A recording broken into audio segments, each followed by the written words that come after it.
Bonjour, moi, c'est Jean-Michel. Je suis originaire de Montpellier et je suis passionné par les claquettes rythmiques et improvisées. J'ai décidé de parcourir la planète afin de rencontrer des personnages hors du commun. Tous et toutes, sans exception, ont une influence majeure dans le domaine artistique des claquettes. Dans cette première saison de cette émission, vous allez rencontrer Maxime, Vincent, Claire et Guillaume. J'ai eu la chance de les rencontrer au fil de mes voyages à travers le monde, à Fort-de-France, en Martinique, à Hanoï, au Vietnam, mais également en France métropolitaine, à Lyon et Grenoble. Vous regardez l'émission Jean-Michel Asynchrone, à vous les studios.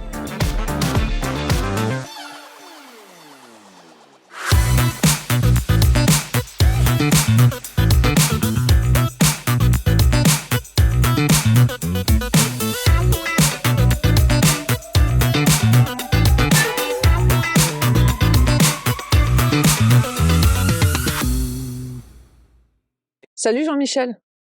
Salut Claire, je suis extrêmement heureux que tu m'accueilles dans cette vallée grenobloise. Je crois que c'est ici que tu habites, j'imagine.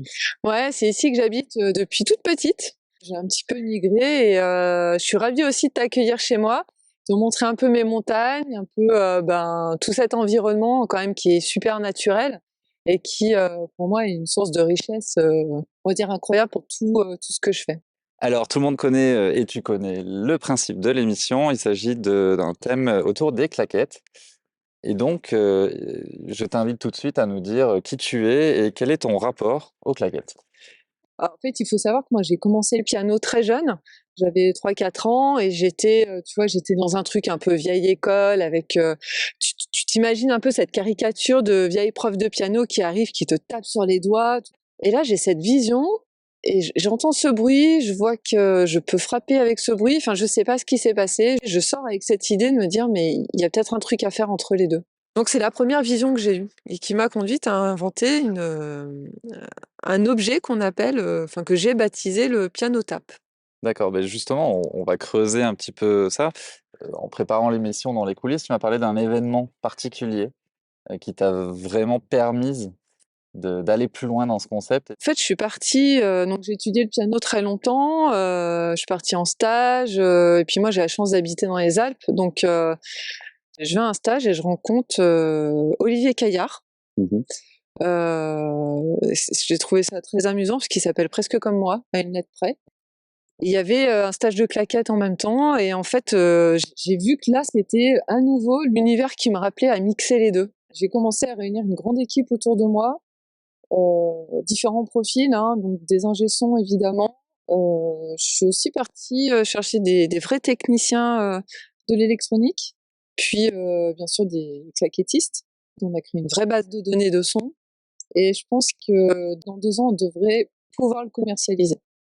D'accord, donc en 2 ans, vous couvrirez un peu toute la diversité des pas, comme le pullback, le swing, Complètement. au niveau des notes d'un clavier. Chaque touche va, couvrir en fait une fréquence de pas. Tu connais l'importance du bien-être et de la santé. Ça m'amène à la troisième question de cette interview. Quel est le conseil que tu promulguerais avec ta grande expérience? Tous les matins à 10 heures, je sors avec, mes fers de claquettes. Je vais, faire rencontrer ces 2 la matière donc ce fer et la matière très organique de l'écorce de l'arbre et l'objectif pour moi, c'est qu'elles communiquent ces 2 matières.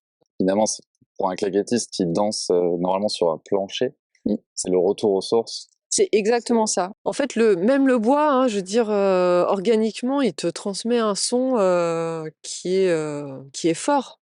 Donc cette sortie quotidienne, du fer, contre l'écorce, elle me semble naturelle aujourd'hui. Une question qui me taraude et que je pose à tous mes invités, tout simplement, qu'est-ce que tu penses de moi?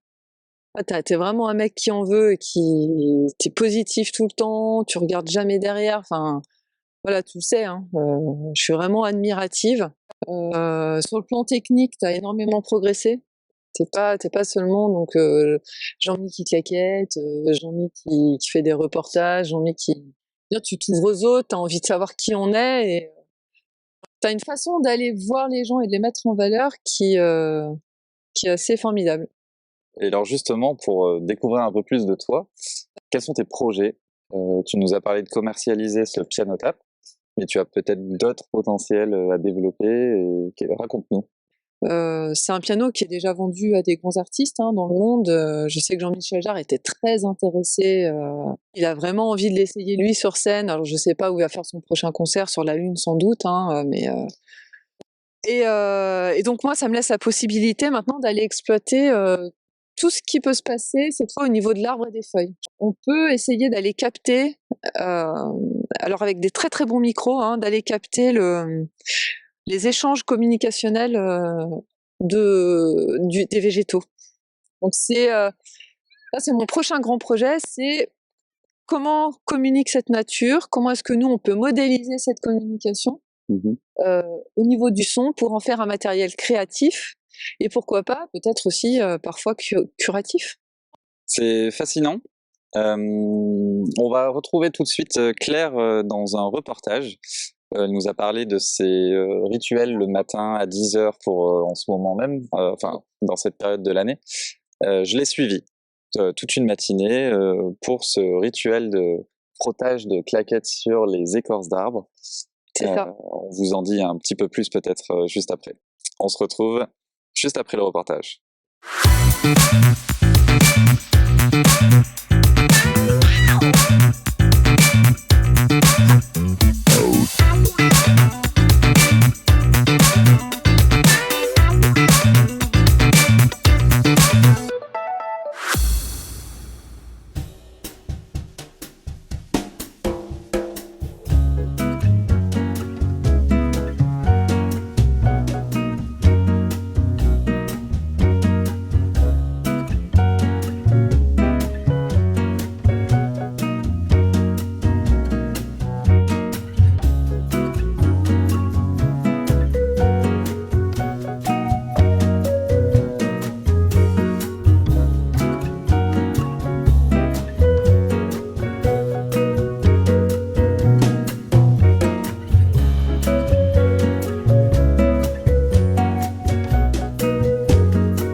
Retour sur le plateau de l'émission. Merci Claire encore de m'avoir accueilli ici à Grenoble et de m'avoir ouvert tes portes pour cette interview, ce reportage.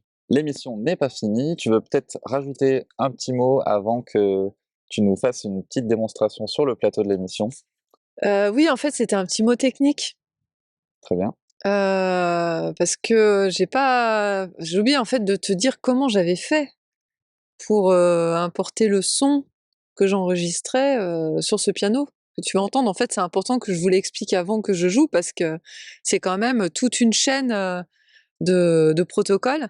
Donc, on a rencontré un claquettiste qui s'appelle Fabrice Martin. Mmh. Et ce monsieur, en fait, le pauvre, on l'a mis dans une bulle pendant 15 jours, toute la journée. Il faisait des claquettes sur commande, donc de 8h du matin à minuit, hein, ça n'arrêtait pas. On a mis plein de capteurs et plein de micros. On a enregistré tout le signal et toute la palette de claquettes. Et puis, en fait, on s'est créé une énorme base de données avec tous les identifiants des fréquences pour chaque pas.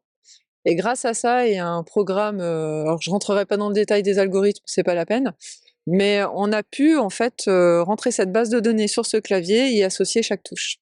D'accord, donc dans ce clavier même, nous avons des pas d'un champion du monde de claquettes. C'est ça. C'est formidable. Mmh. Eh bien, je t'invite tout de suite à rejoindre le plateau et nous nous retrouverons donc plus, puisque c'est la fin de l'émission, après ce petit passage.